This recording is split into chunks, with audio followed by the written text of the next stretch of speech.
तेरे आमाल ऐसे हो जहां में नाम हो जाए, वाह।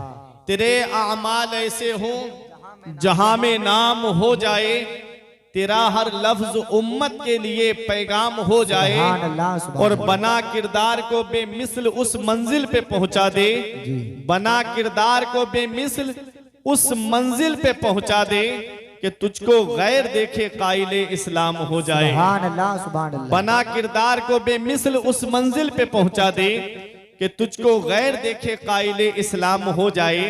हजरात, आज जब हम दुनिया का जायजा लेते हैं तो आज इस दुनिया के पुरफितन माहौल में हालात ऐसे बनते जा रहे हैं। ये दौर बड़ा मसरूफियत का दौर है, ये दौर बड़ा मशगूलियत का दौर है। आज किसी इंसान को किसी के लिए वक्त नहीं है, आज किसी को किसी के लिए टाइम नहीं है। आप देखें, अगर किसी के यहाँ इंतकाल हो जाए तो आदमी पहले ये बात पूछता है कि दफीना किस वक्त होगा। पता चले कि जोहर के बाद है, तभी आदमी पहुंचता है कि जब जनाजा तैयार होता है। पता चले इशा के बाद है, तभी आदमी पहुंचता है जब जनाजा तैयार होता है। आज गम का मौका आए तब भी आदमी वक्त पे पहुंच रहा है, और खुशी का मौका आए, ब्याह शादी का मौका आए, जैसे ही कार्ड आएगा शादी का, जैसे ही दावत आएगी शादी की, तो पहला सवाल ये होता है कि खाना किस वक्त खिलाया जाएगा। पता चले दोपहर का खाना है तो आदमी तभी पहुंचता है जब खाने का वक्त होता है। पता चल जाए शाम का खाना है, तब आदमी तभी पहुंचता है जब खाने का वक्त होता है। आज दुनिया के हालात आप देखिए तो सही, आदमी खुशी के मौके पे भी उसी वक्त पहुंच रहा है जब खाने का वक्त होता है।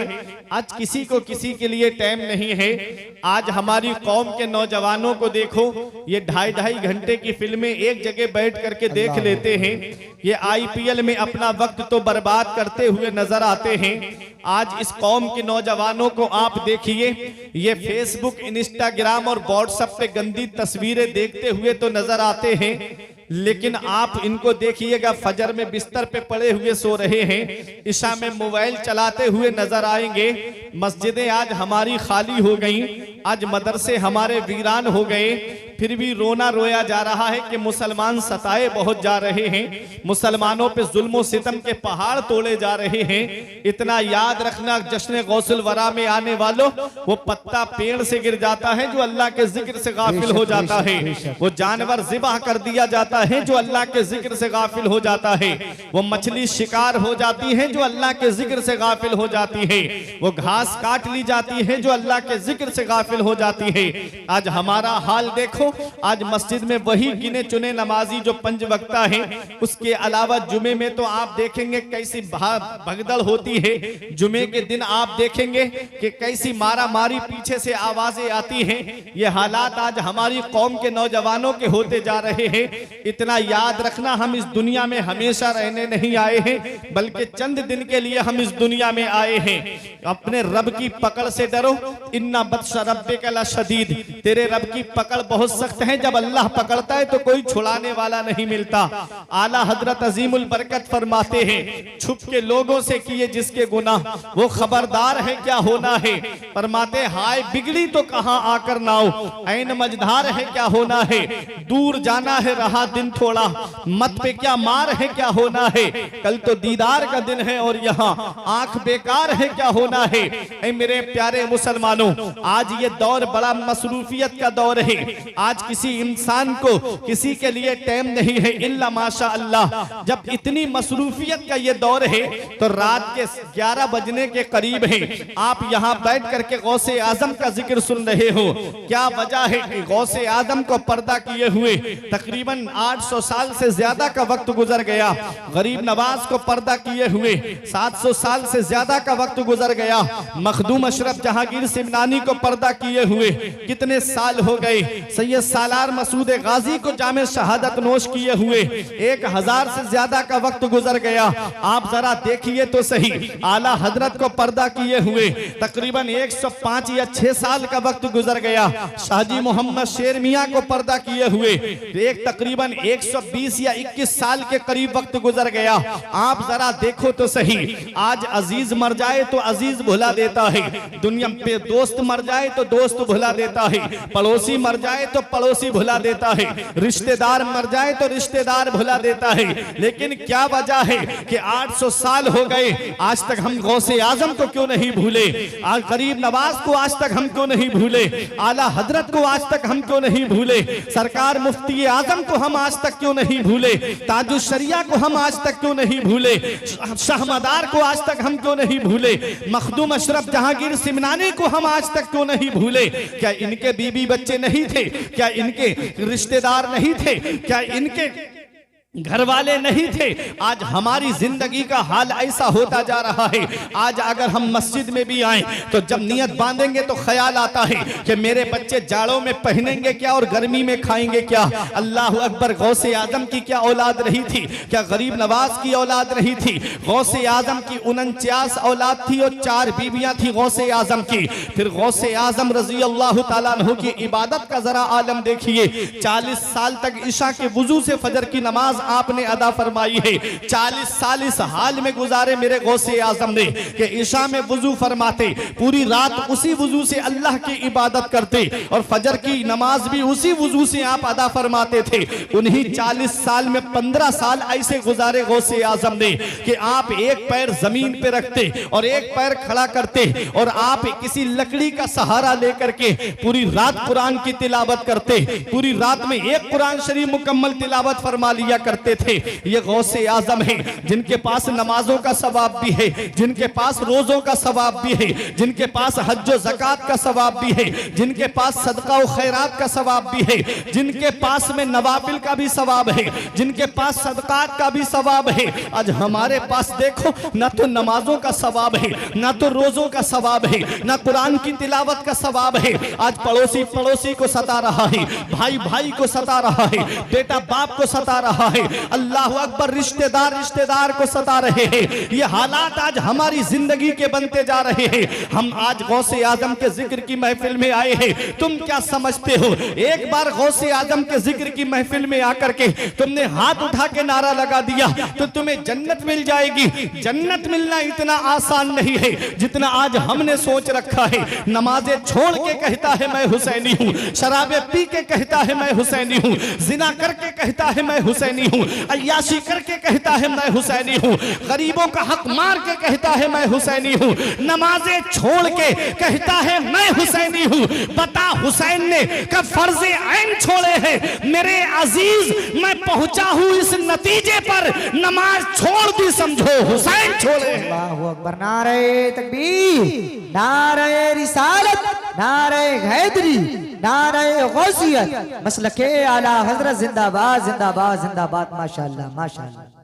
तो जन्नत मिलना इतना आसान नहीं है जितना आज हमने सोच रखा है।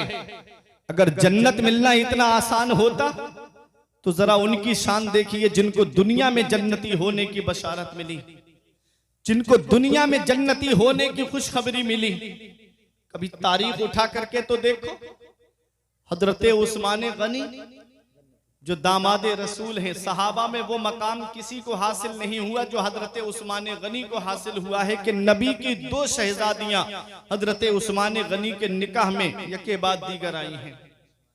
उसके बाद भी हजरत उस्मान गनी के लिए मेरे आका फरमाते, अल्लाह ताला मुझे 40 बेटियां देता और यके बाद दीगर उस्मान के निकाह में देनी पड़ती तो मैं उस्मान के निकाह में दे देता। वो हजरत उस्मान गनी जिनके बारे में मेरे आका हुजूर सल्लल्लाहु अलैहि वसल्लम ने दुनिया में ये खुशखबरी बशारत सुनाई कि उस्मान गनी जन्नती हैं, जो अशराए मुबशरा में से हैं। वो हजरत उस्मान गनी जब जब कब्रिस्तान के करीब से गुजरते, खड़े होके इतना रोते कि आंखों से आंसू बरसने लगते, दाढ़ी भीग जाती, आंसू जमीन पे गिरने लगते। देखने वाले देख के कहते, हुजूर आप तो बख्शे बख्शाए हो, आपको तो दुनिया में जन्नती होने की बशारत और खुशखबरी मिली, आप इतना क्यों रोते हो? तो उस्मान गनी एक जवाब देते हैं कि ये कब्र दुनिया की मंजिलों में सबसे आखिरी मंजिल है और आखिरत की मंजिलों में सबसे पहली मंजिल है। अगर कब्र के सवालों के जवाब में इंसान पास हो गया तो आगे आसानियां हैं, और कब्र के सवालों के जवाब में फंस गया तो आगे बड़ी मुश्किलें हैं। आला हजरत फरमाते उनको रहम आए तो आए, वरना वो कड़ी मार है क्या होना है। छुप के लोगों से किए जिसके गुनाह, वो खबरदार है क्या होना है। कल तो दीदार का दिन है और यहाँ आंख बेकार है क्या होना है। अल्लाह अकबर। आज हम कब्र की तारीकी को भूल गए, आज हम कब्र की काली कोठरी को भूल गए, आज हम कब्र की वहशतनाकी को भूल गए, कब्र के अंदर कीड़े मकोड़ों को भूल गए। अभी बरसात के मौसम में एक दिन मैं कब्रिस्तान फातिहा पढ़ने गया तो मिट्टी का एक कॉलम बना हुआ था सीमेंट का, उसके ऊपर बारिश की वजह से इतने कीड़े जमा हो गए कि देख करके जिस्म में कपकपी तारी होने लगी, देख करके जिस्म में झुरझुरी पैदा होने लगी। सोचने लगा फुरकान ये सारे कीड़े जमीन के नीचे हैं, क्या हाल होता होगा इंसान के जिस्म का। लेकिन हम भूल गए कि एक दिन मरना है हमको, हम भूल गए कि एक दिन हमें कब्र के अंदर भी जाना है। नौजवानों क्या समझते हो कि इस दुनिया में हमेशा रहना है? आज अपने नामे आमाल को तैयार कर लो। अभी चंद दिन गुजरे हमारे इलाके में, अभी एक हफ्ता भी नहीं हुआ है, ऐसा एक्सीडेंट हुआ कि कार के अंदर 7 लोग बैठे थे। वो अखबार में भी खबर आई थी, शायद आपके सामने भी गुजरी हो। 7 लोग बैठे थे और 7 का इंतकाल हो गया। शादी से वापस आ रहे थे खुश। ये अचानक आने वाली मौतों से नसीहत हासिल नहीं करते, ये अचानक आने वाली मौतों से इबरत हासिल नहीं करते। अभी 3 साल गुजरे कोरोना को गए हुए, क्या हाल हो गया था हिंदुस्तान का। एक एक घर में 3-3 जनाजे मैंने अपनी आंखों से रखे हुए देखे। बरेली शरीफ में एक मोहल्ला ऐसा कि एक दिन में 18 जनाजे उठे। कब्रिस्तान में कब्र खोदने वाला कब्रिस्तान छोड़ के भाग गया। क्या समझते हो इस दुनिया में हमेशा रहना है? इतना याद रखना नौजवानों, मेरे आका हुजूर सल्लल्लाहु अलैहि वसल्लम का वो फरमाने आली शान जो मैंने रियाजुस सालिहीन के अंदर एक हदीस पाक पढ़ी। मेरे आका फरमाते मेरी उम्मत पे एक वक्त ऐसा आएगा कि सुबह को मोमिन होंगे तो शाम को काफिर हो जाएंगे, और शाम को मोमिन होंगे तो सुबह को काफिर हो जाएंगे। अल्लाह अकबर। ऐसे ऐसे कुफरिया गाने चल रहे हैं, ऐसे ऐसे फिल्मों के अंदर कुफरिया डायलॉग चल रहे हैं कि आदमी अगर उस पर एतकाद रख ले तो उसका ईमान चला जाएगा, वो अपने ईमान से हाथ धो बैठेगा। कभी तुमने सोचा नौजवानों, गाने सुन करके सो गए और आंख कब्र में जाकर के खुली तो फिर कौन है जो तुम्हें बचाएगा? फिल्में देख करके सो गए और आंख कब्र में जाकर के खुली तो कौन है जो फिर तुम्हारे काम आएगा? इसलिए अपना रिश्ता नबी की बारगाह से मजबूत कर लो। जहां बाप बेटे के काम नहीं आता है, जहां बेटा बाप के काम नहीं आता है, जहां रिश्तेदार रिश्तेदार के काम नहीं आते हैं, जहां पड़ोसी पड़ोसी के काम नहीं आता है, वहां मदीने वाले मुस्तफा अपने गुलामों के काम आते हैं, वहां मदीने वाले मुस्तफा अपने आशिकों के काम आते हैं। आला हजरत पुकार के कहते हैं कब्र में लहराएंगे ता हश्र चश्मे नूर के, कब्र में लहराएंगे ता हश्र चश्मे नूर के, जलवा फरमा होगी जब तलअत रसूलुल्लाह। नारे तकबीर, नारे रिसालत, नारे हैदरी। माशाअल्लाह माशाअल्लाह। अच्छे काम करके दुनिया से जाओ। सिर्फ गौसे आजम का जिक्र सुनने से काम नहीं चलेगा। गौसे आजम की अदाओं को अपनाओ, गौसे आजम की सीरत को अपनाओ। वो गौसे आजम के तब तक कोई वली बनता ही नहीं है जब तक गौसे आजम के दस्तखत नहीं हो जाते हैं। विलायत का बजट गौसे आजम की बारगाह से पास होता है तब कोई वली बनता है। जरा उनकी शान तो देखिए। शेख उलमाए किराम तशरीफ फरमा है, मुफ्तियाने किराम तशरीफ फरमा है। शेख सादी अलैहि रहमा गुलिस्ता के दूसरे बाप की दूसरी हिकायत में लिखते हैं कि कोई सुबह के वक्त काबे का गिलाफ पकड़ करके रो रहा था। रोने की आवाज ऐसी दर्द भरी थी कि जो भी आवाज को सुनता उसकी आंखों में भी आंसू आ जाते। रोने वाला रो के कह रहा था मौला मेरे नेक अमाल अपनी बारगाह में कबूल फरमा, मौला मेरी मेरी नेकियां अपनी बारगाह में कबूल फरमा। अगर मेरी नेकियां तेरी बारगाह में कबूल नहीं तो मौला कयामत के दिन मुझे नाबीना करके उठाना, कयामत के दिन मुझे अंधा करके उठाना। किसी ने पूछ लिया वो इस तरह रो के अपने रब को मनाने वाले, जरा ये तो बता तेरा नाम क्या है? तो रोने वाले ने कहा था अना अब्दुल कादिर जीलानी, मेरा नाम अब्दुल कादिर जीलानी है। ये कौन कह रहा है? ये अपने वक्त का गौसे आजम कह रहा है। ये कौन कह रहा है? अपने वक्त का कुतुबुल अल्ताफ कह रहा है। ये कौन कह रहा है? अपने वक्त का फर्दुल अफराद कह रहा है। ये कौन कह रहा है? अपने वक्त का सैयदुल अस्याद कह रहा है। ये कौन कह रहा है? अपने वक्त का जय्यदुल अजियाद कह रहा है। हाँ हाँ, कौन गौसे आजम? वो गौसे आजम के मेरा इमाम पुकार के कहता है वाह क्या मर्तबा ऐ गौस है पाना तेरा, ऊंचे ऊंचों के सरों से कदम आना तेरा, और सर भला क्या कोई जाने के है कैसा तेरा, औलिया मलते हैं आंखें वो है तलवार। भाई बना रहे तकबीर, नारे रिसालत, नारे हैदरी, नारे गौसियत, मसलके आला हजरत जिंदाबाद। ये अपने वक्त के गौसे आजम कह रहे हैं अल्लाह अकबर। वो गौसे आजम तब तक कोई वली बनता ही नहीं है जब तक गौसे आजम के दस्तखत नहीं हो जाते। वो गौसे आजम रो के कह रहे हैं मौला मेरे नेक अमाल अपनी बारगाह में कबूल फरमा। अगर मेरी नेकियां तेरी बारगाह में कबूल नहीं तो कयामत के दिन मुझे नाबीना करके उठाना। किसी ने कहा ये क्यों कह रहे हो कि कयामत के दिन नाबीना करके उठाना? तो मेरे गौस जवाब देते हैं वहां तो नबीयीन होंगे, वहां तो सिद्दीकीन होंगे, वहां तो शुहदा होंगे, वहां तो सालेहीन होंगे। अब्दुल कादिर उनके सामने कैसे खड़ा हो पाएगा? अल्लाह अकबर। मेरा इमाम पुकार के कहता है करीम अपने करम का सदका लई में बेकदर को ना शर्मा, करीम अपने करम का सदका लई में बेकदर को ना शर्मा, तू और रजा से हिसाब लेगा, रजा भी कोई हिसाब में है।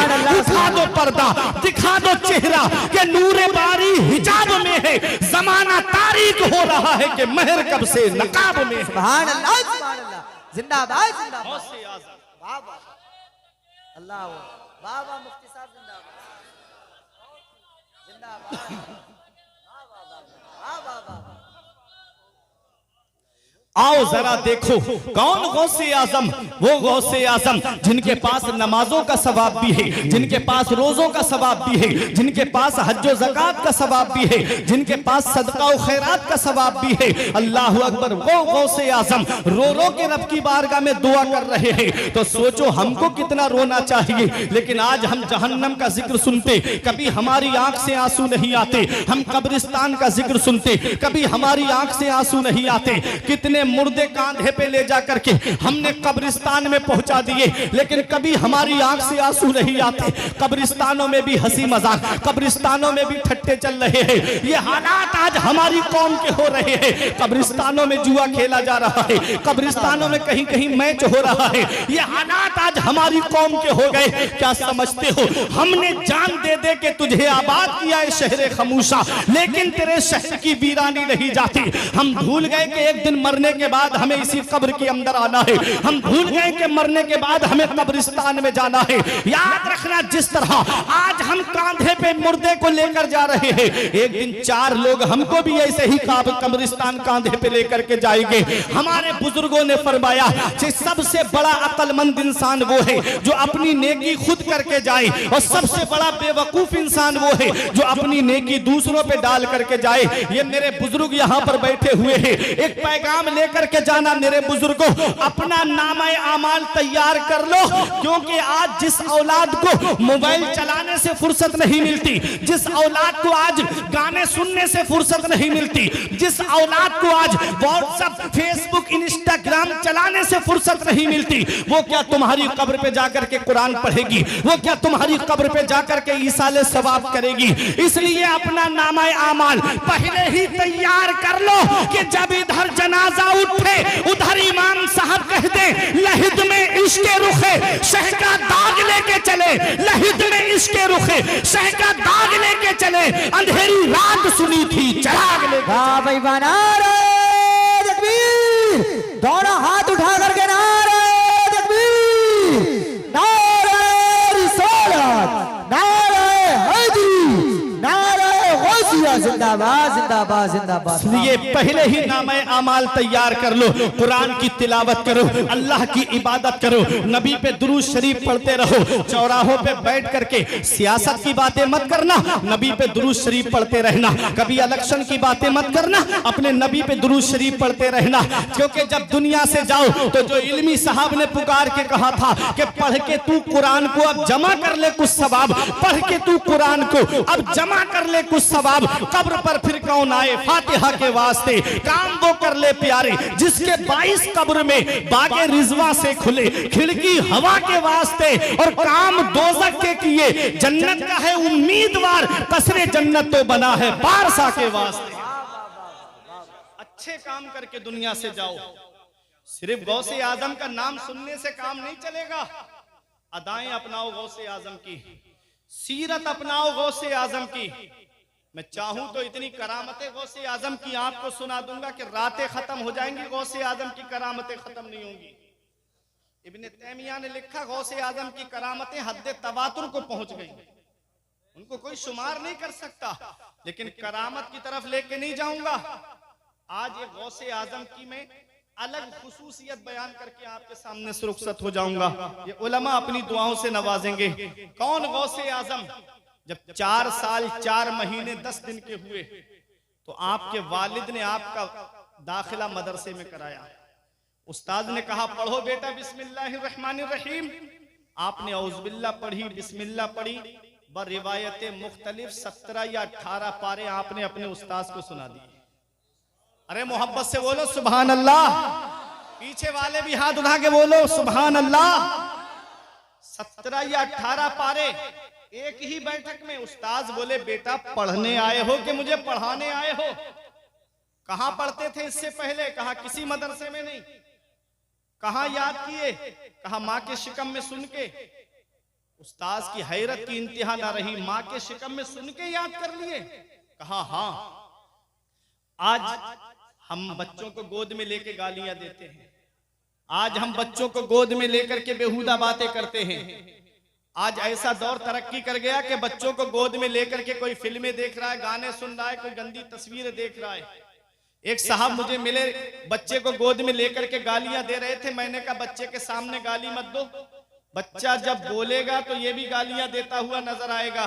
बोले मौलाना क्या बात करते हो, ये तो बहुत छोटा है, अभी ये बोल नहीं पाता है, और अभी ये बोल ही नहीं पाता है तो क्या गालियां देगा।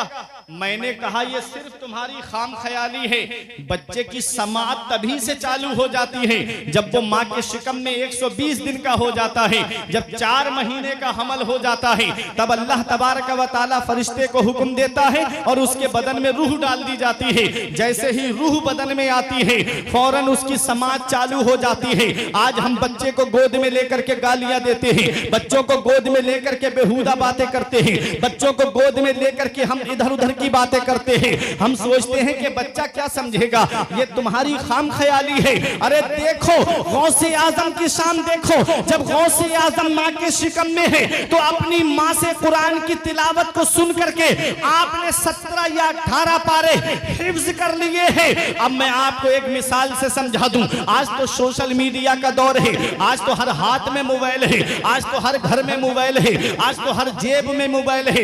इस मोबाइल के अंदर एक छोटा सा मेमोरी कार्ड होता है जिसे हम चिप बोलते हैं। उसे जब हम मोबाइल वाले की दुकान पर लेकर जाएंगे तो उस छोटे से मेमोरी कार्ड में अगर गाने अपलोड कराओगे तो गाने सुनने को मिलेंगे, अगर फिल्में अपलोड कराओगे तो फिल्में देखने को मिलेंगी, अगर उसमें कव्वाली अपलोड कराओगे तो कव्वाली सुनने को मिलेंगी, अगर उसमें कुरान की तिलावत अपलोड कराओगे तो कुरान की तिलावत सुनने को मिलेगी, अगर उसमें उलमा की तकरीर अपलोड कराओगे तो तुमको तकरीरें सुनने को मिलेंगी। अब अपने जहन को करीब करो, ये इंसान का बनाया हुआ मेमोरी कार्ड ऐसा है कि इसमें जो अपलोड कराओगे वही तुमको सुनने को मिलेगा, वही तुमको देखने को मिलेगा। तो सुनो मेरे बुजुर्गों, बच्चे का जहन सादा कागज की तरह होता है, बच्चे का जहन खाली बोतल बोतल की तरह होता है। उस खाली बोतल में अगर पानी डालोगे तो पानी जाएगा, दूध डालोगे तो दूध जाएगा, और सादा कागज पर अगर कलमा शरीफ लिखोगे तो कलमा शरीफ लिखेगा, और अगर उस पर गाने लिखोगे तो गाने लिखेंगे। इसलिए ऐ मेरी माँ और बहनों, अपने बच्चों को वक्त से पहले जवान करो, लेकिन किसी दुनियादार का किरदार देकर नहीं, बगदाद के गौसे आजम का किरदार देकर जवान करो, अजमेर के गरीब नवाज का किरदार देकर के जवान करो। ये मत देखो मोहल्ले वाले क्या कहेंगे, ये मत देखो खानदान वाले क्या कहेंगे, ये मत देखो तुम्हारे रिश्तेदार क्या कहेंगे। बरेली शरीफ से हुजूर रेहाने मिल्लत की आवाज आती है, जमाना खफा है तो क्या गम है इसका, जमाना खफा है तो क्या गम है इसका, जमाने को ठोकर लगाए चला जा, जमाना ही एक दिन तेरे साथ होगा, तू आका को अपने मनाए। नारे तकबीर, नारे रिसालत, नारे हैदरी, नारे गौसियत, जश्न गौसुल बरा कॉन्फ्रेंस जिंदाबाद जिंदाबाद। तू आका को अपने मनाए चला जा, हल्का सा ई को कम करे, तू आका को अपने मनाए चला जा। तो हमको अपने नबी को राजी करना है, हमको अपने रब को राजी करना है, हमको अपने रसूल को राजी करना है। दुनिया तो वैसे भी सबसे खुश नहीं है, अल्लाह को राजी करो, उसके रसूल को राजी करो।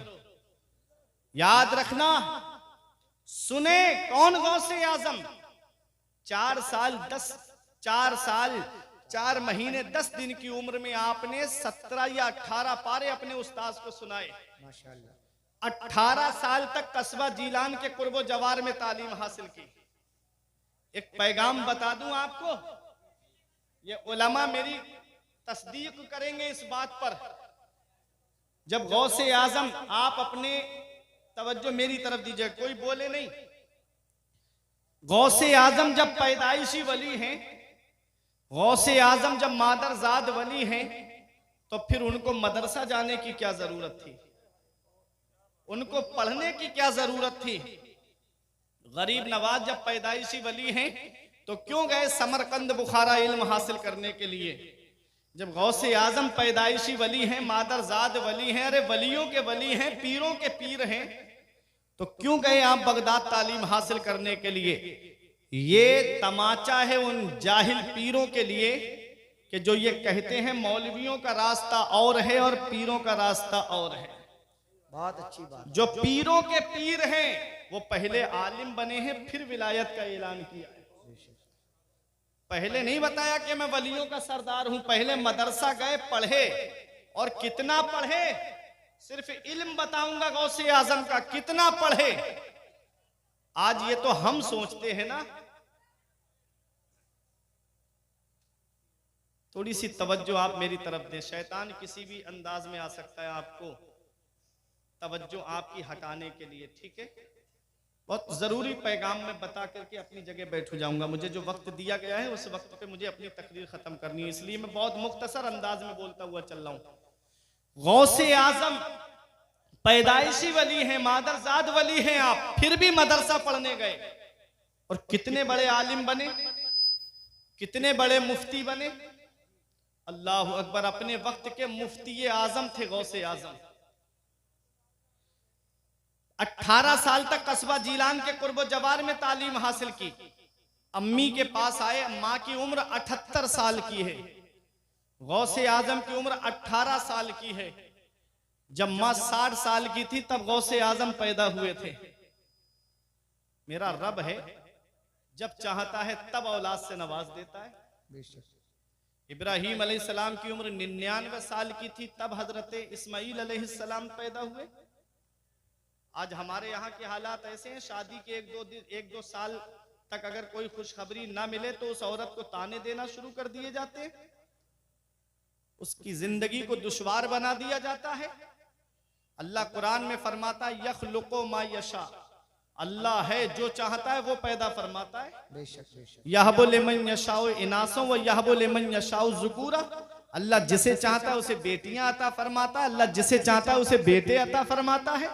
और युज़व्विजुहुम ज़ुकरानो व इनासा, और अल्लाह जिसे चाहता है उसे बेटे और बेटियां दोनों अता फरमाता है, और अल्लाह जिसे चाहता है उसे बांझ बना देता है। सब अल्लाह के दस्ते कुदरत में है।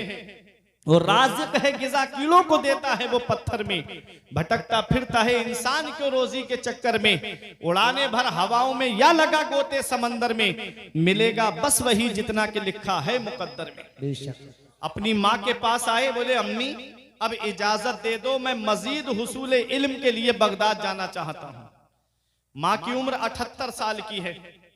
अब सोचो जब 60 साल से ऊपर माँ बाप की उम्र हो जाए तो उन्हें औलाद की सपोर्ट की कितनी जरूरत होती है, औलाद के सहारे की कितनी जरूरत होती है। गौसे आजम की वालिदा ने यह नहीं कहा मेरे लाल तू बुढ़ापे में मुझे छोड़ के जा रहा है, जब मुझे तेरी सपोर्ट की जरूरत है, जब मुझे तेरे सहारे की जरूरत है। ये नहीं कहा गौसे आजम की वालिदा ने, बल्कि गौसे आजम की वालिदा ने फरमाया मेरे लाल अगर तू किसी और काम के लिए इजाजत मांगता तो मैं तुझे इजाजत न देती, तूने इजाजत मांगी है तो नाना की शरीयत को हासिल करने की मांगी है, इसलिए मैं तुझे रोक भी नहीं सकती। अल्लाह अकबर। वो माँ है गौसे आजम की। और मेरे आका हुजूर सल्लल्लाहु अलैहि वसल्लम का फरमाने आली शान है कि माँ के 3 एहसान ऐसे हैं कि औलाद पूरी जिंदगी माँ की खिदमत करे तब भी माँ के उन एहसानों का बदला नहीं चुका सकती। पहला एहसान माँ का ये है कि वो 9 महीने अपने शिकम में रखती है। कितनी परेशानियां उठानी पड़ती है एक माँ को, कितनी दिक्कतों से गुजरना पड़ता है एक माँ को। जब माँ औलाद को जन्म देती है तो सोचो माँ को कितनी परेशानियों का सामना करना पड़ता है। 9 महीने अपने शिकम में माँ रखती है अपनी औलाद को। ये एहसान माँ का ऐसा है कि औलाद पूरी जिंदगी माँ की खिदमत करे तब भी माँ के इन एहसानों का बदला नहीं चुका सकती। और दूसरा एहसान माँ का ये है कि वो औलाद को जन्म देती है। बाज औरतों का बच्चे की पैदाइश के वक्त इंतकाल हो जाता है। अल्लाह अकबर। तीसरा एहसान माँ का ये है कि वो 2 साल तक अपना खूने जिगर औलाद को दूध की शक्ल में पिलाती है। माँ के 3 एहसान ऐसे हैं, औलाद पूरी जिंदगी माँ की खिदमत करे तब भी माँ के इन एहसानों का बदला नहीं चुका सकती। एक सहाबी मेरे आका की बारगाह में हाजिर हुए, या रसूल अल्लाह, मैंने अपनी माँ को अपनी पुश्त पे सवार करके खाना काबा का तवाफ कराया है, मैंने हज कराया है। या रसूल अल्लाह, क्या मैंने अपनी माँ के एहसानों का बदला चुका दिया?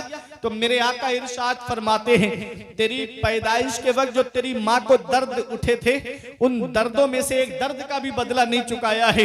अल्लाह अकबर। औलाद पूरी जिंदगी माँ की खिदमत करे, औलाद पूरी जिंदगी अपने बाप की खिदमत करे तब भी माँ बाप के एहसानों का बदला नहीं चुका सकती। अल्लाह अकबर। बाप अल्लाह की कितनी बड़ी नेमत, इसका पता हमें तब चलता है जब ये साए हमारे सर से उठ जाते हैं।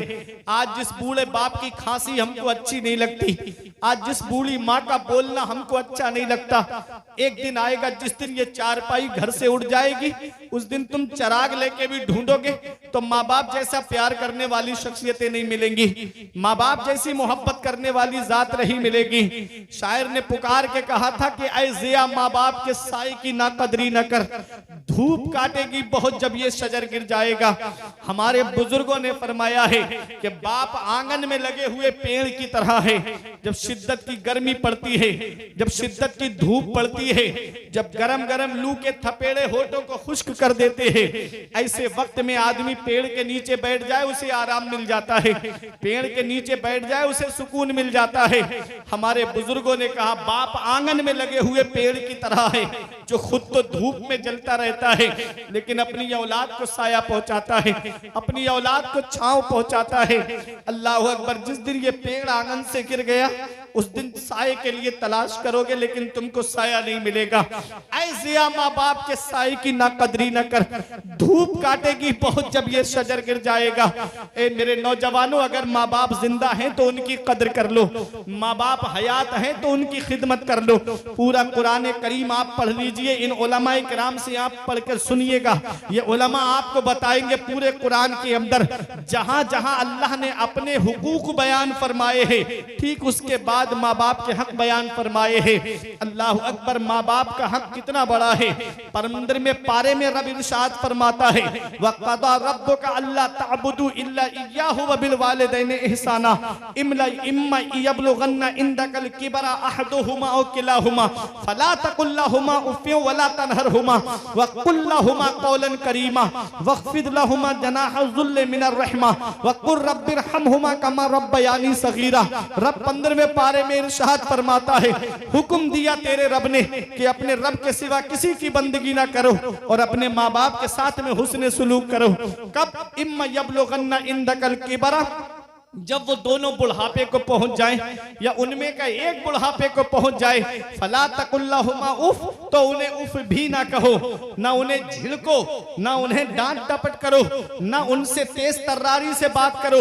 वक़ुल्लाहुमा क़ौलन करीमा। रब कुरान में फरमाता है जब भी बोलना तो माँ बाप से मोहब्बत के साथ में बोलना, जब भी बोलना तो प्यार के साथ में बोलना।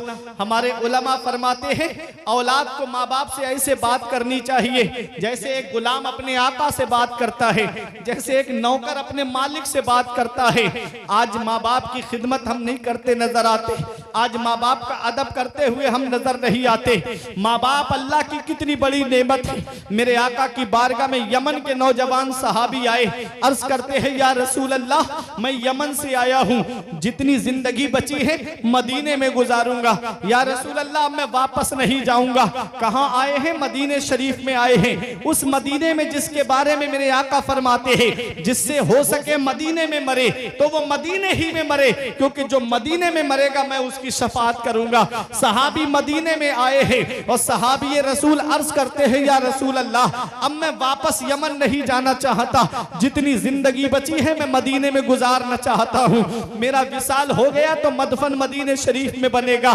तो मेरे आका ने इरशाद फरमाया हल लका अबावाया, मेरे सहाबी क्या तुम्हारे माँ बाप जिंदा है? मेरे सहाबी क्या तुम्हारे माँ बाप हयात है? अर्ज किया हाँ या रसूल अल्लाह माँ बाप तो जिंदा है। नबी ने इरशाद फरमाया क्या इजाजत लेकर आए हो, क्या उनसे पूछ कर आए हो? अर्ज करते हैं हाँ या रसूल अल्लाह इजाजत लेकर आया हूँ। मेरे आका इरशाद फरमाते हैं उनको तुमने ये बताया कि अब उनका बेटा वापस नहीं आएगा?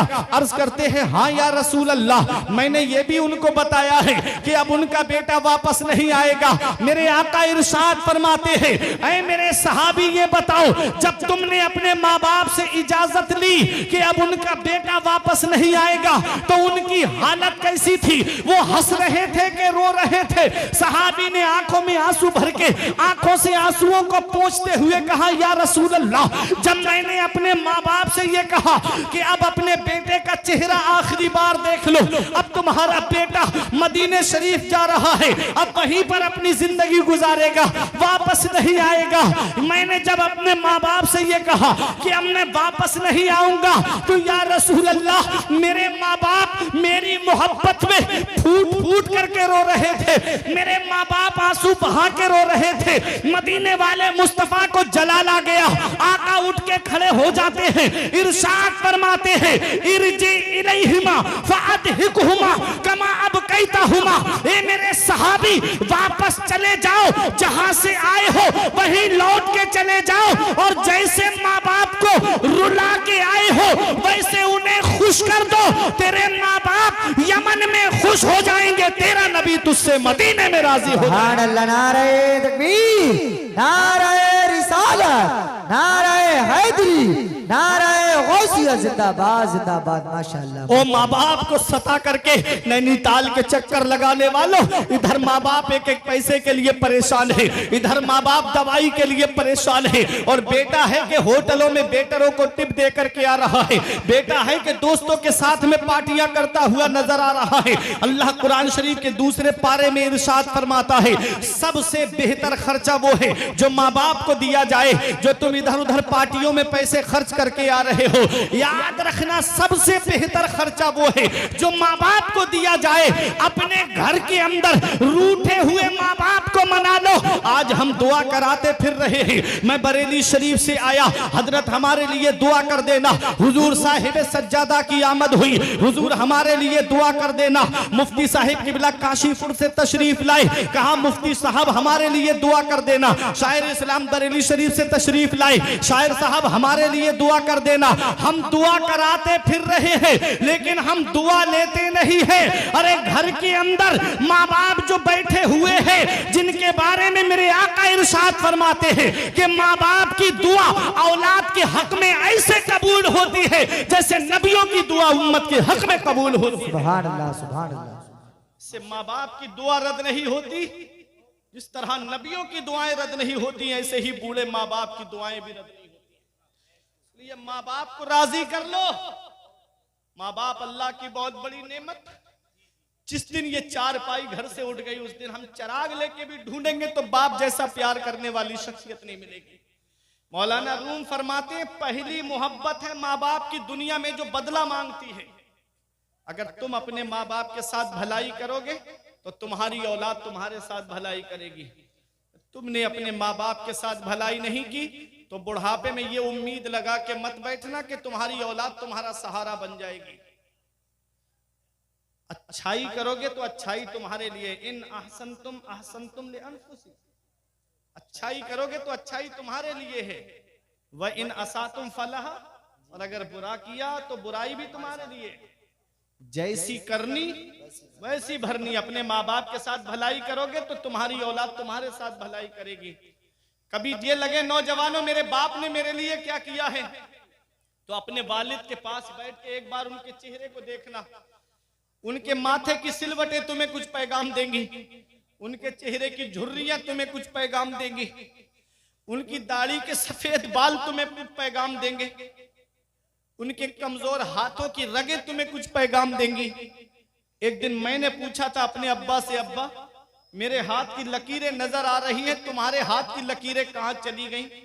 तो एक जवाब दिया था, बेटा तुम्हारी तकदीर बनाते बनाते हमारे हाथ की लकीरें मिट गईं।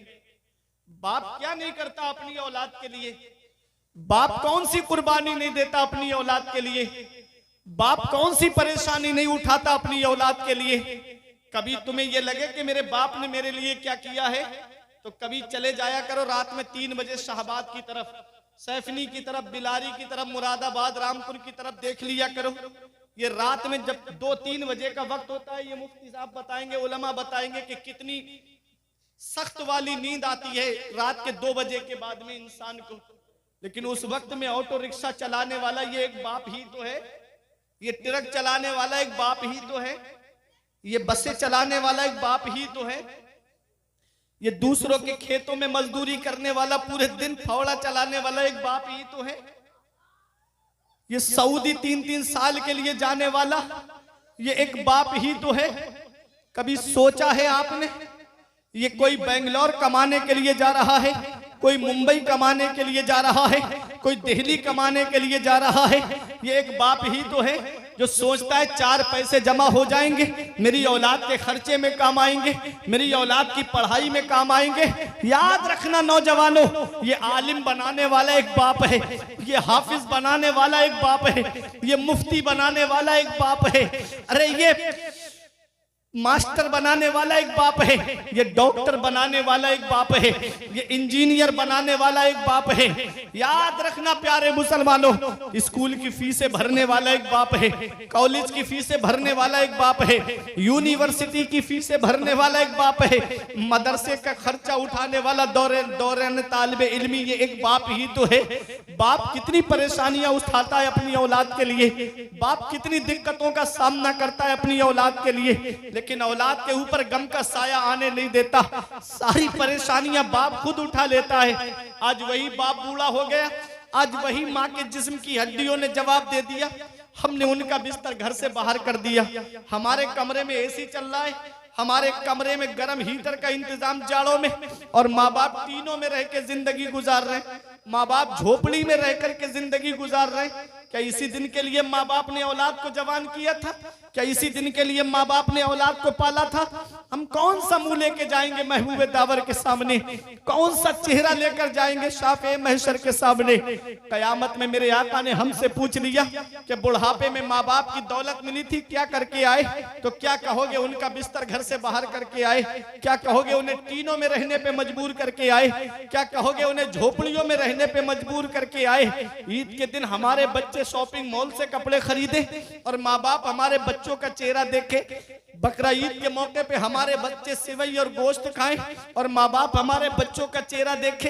कभी बचपन में चले जाया करो मेरे नौजवानों, जब बचपन में माँ बाप हमारे लिए कोई खाने पीने की चीज आती तो माँ बाप अपने पेट को नहीं खाते बल्कि वो चीज हमारे लिए उठा करके रख देते। कितनी मोहब्बत करता है बाप अपनी औलाद से। आज एक माँ बाप 5-6 औलाद को पाल लेते हैं और 5-6 औलाद से एक माँ बाप नहीं पलते। बुढ़ापे में उनका बंटवारा शुरू हो जाता है।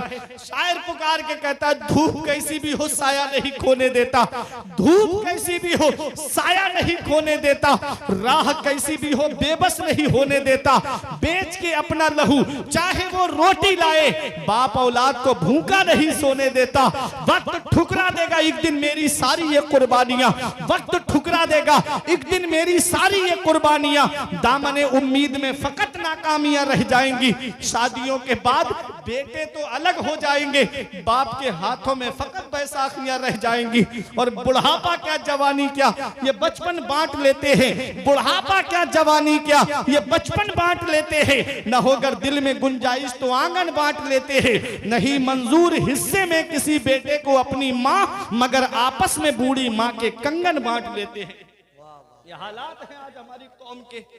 बुढ़ापे में माँ बाप की जायदाद का तो बंटवारा करते हैं, माँ के कंगन बच जाएं उनका भी बंटवारा होता है। अल्लाह अकबर। नहीं मंजूर हिस्से में किसी बेटे को अपनी माँ, मगर आपस में बूढ़ी माँ के कंगन बांट लेते हैं। जब तक जिंदा रहते हैं तो कोई रखने के लिए उन्हें तैयार नहीं, और उनका इंतकाल हो जाए तो बेटा सीना तान के कहता है, मैं तो उसी बाप की औलाद हूं, 1 इंच भी जगह कम नहीं लूंगा, पूरा हिस्सा चाहिए मुझको। अल्लाह अकबर। उस रब की पकड़ से डरो। इन्ना बत्शा रब्बिका लशदीद, तेरे रब की पकड़ बहुत सख्त है। जब अल्लाह पकड़ता है तो कोई छुड़ाने वाला नहीं मिलता जी।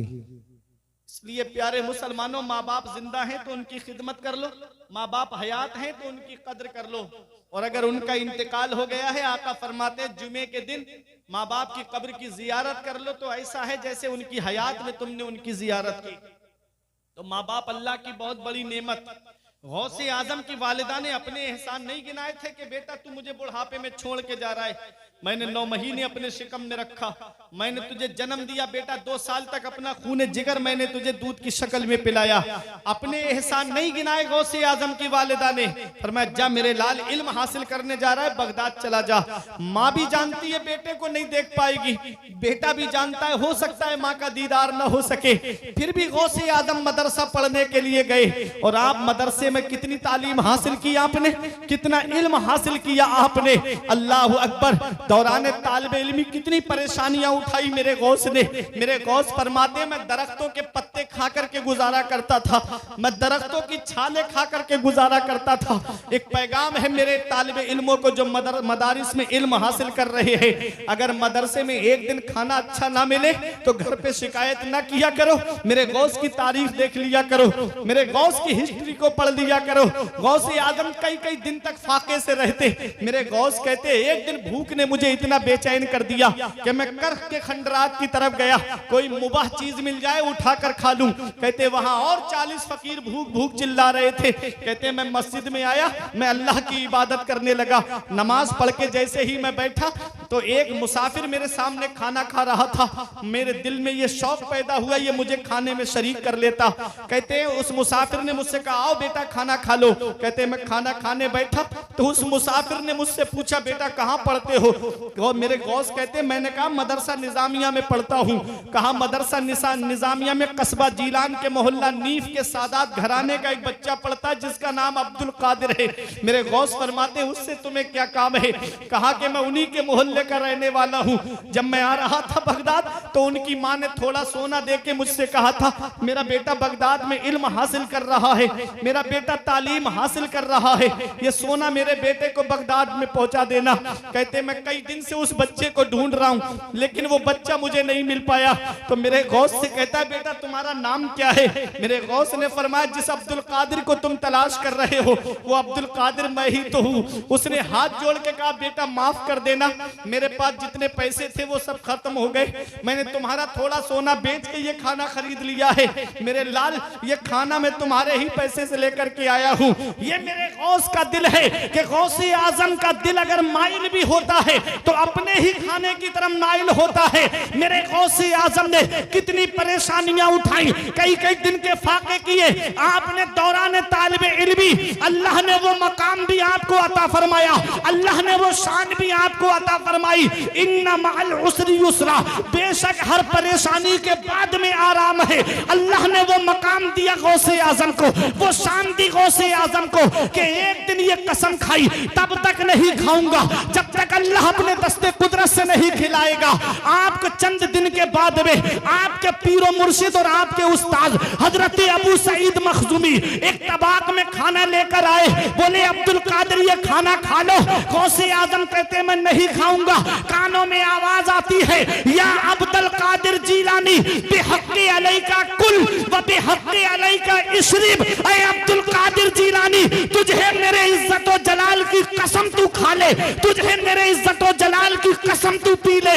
आला हजरत की नजर पड़ी तो बरेली से पुकार के कहते हैं कसमें दे दे के खिलाता है पिलाता है तुझे, कसमें दे दे के खिलाता है पिलाता है तुझे, प्यारा अल्लाह तेरा चाहने वाला। भाई नारे तकबीर, नारे रिसालत, नारे हैदरी, नारे गौसियत, मसलके आला हजरत, जश्ने गौसुल वरा कॉन्फ्रेंस जिंदाबाद जिंदाबाद। माशाअल्लाह माशाअल्लाह। कितना इल्म हासिल किया गौसे आजम ने, कितनी तालीम हासिल की गौसे आजम ने। अब मेरी तकरीर इख्तिताम की तरफ। मेरे गौस खुद फरमाते हैं दरस्तुल इल्म हत्ता सिरतु कुतबा, मैंने इल्म हासिल किया अल्लाह ने मुझे कुतुब बना दिया, मैंने इल्म हासिल किया अल्लाह ने मुझे कुतुब बना दिया। पता चला सरदारी इल्म से मिलती है, बुलंद रुतबा इल्म से मिलता है, बुलंद मकाम इल्म से मिलता है, बुलंद अजमत इल्म से मिलती है, सरदारी इल्म से मिलती है, बुलंद शान इल्म से मिलती है, मकाम सुरैया इल्म से मिलता है।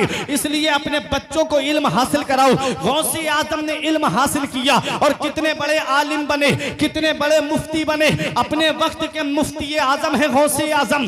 500 फतावा का जवाब गौसे आजम दिया करते थे और एक दिन में 13 उलूम आप मदरसे में बैठ करके पढ़ाते थे, एक दिन में 13 उलूम पढ़ाते थे। अल्लाह अकबर। एक इल्म में आदमी, एक सब्जेक्ट में आदमी पीएचडी कर लेता है, 3 सब्जेक्ट में बीए कर लेता है, 2 सब्जेक्ट में एमए कर लेता है। अल्लाह अकबर। गौसे आजम की शान देखे।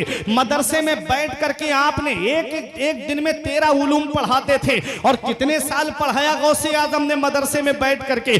40 साल मदरसे में बैठ करके गौसे आजम ने पढ़ाया है और 40 साल में हर साल आपके मदरसे से 3000 तालिबे इल्म आलिम फाजिल मुफ्ती बनकर के निकला करते थे। ऐ ललवारा की सरजमीन पे रहने वालों, गौसे आजम उस जात का नाम है कि जिसने 1,20,000 आलिम इस कौम को अता फरमाए।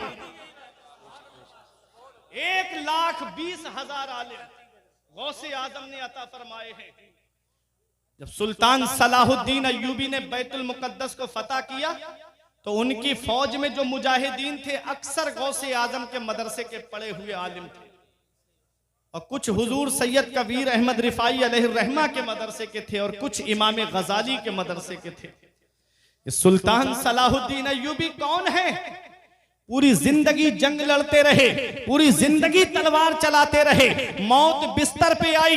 किसी ने कहा ए सलाहुद्दीन अय्यूबी, पूरी जिंदगी तलवार चलाई, पूरी जिंदगी जंग लड़ते रहे, जिस्म पर आपके तीरों तलवारों नेजों के जख्म के निशान मौजूद है, आपको मौत बिस्तर पे आ रही है। तो सुल्तान सलाहुद्दीन अय्यूबी से जब कहा कि आपकी गर्दन किसी तलवार से क्यों नहीं कटी, तो सुल्तान सलाहुद्दीन अय्यूबी कहते हैं दुनिया में कोई ऐसी तलवार बनी ही नहीं है जो सलाहुद्दीन की गर्दन को काट दे।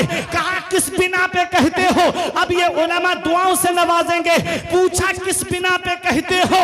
तो कहा जब बचपन में मेरे वालिद नजमुद्दीन अय्यूब मुझे गौसे आजम की बारगाह में लेकर गए, कहा मेरे बच्चे के लिए दुआ कर दो, तो गौसे आजम ने मेरी गर्दन पे हाथ रख के फरमाया ये फातिह इस्लाम है, ये बच्चा मुसलमानों का किबला अव्वल बैतुल मक़दिस को फतह करेगा।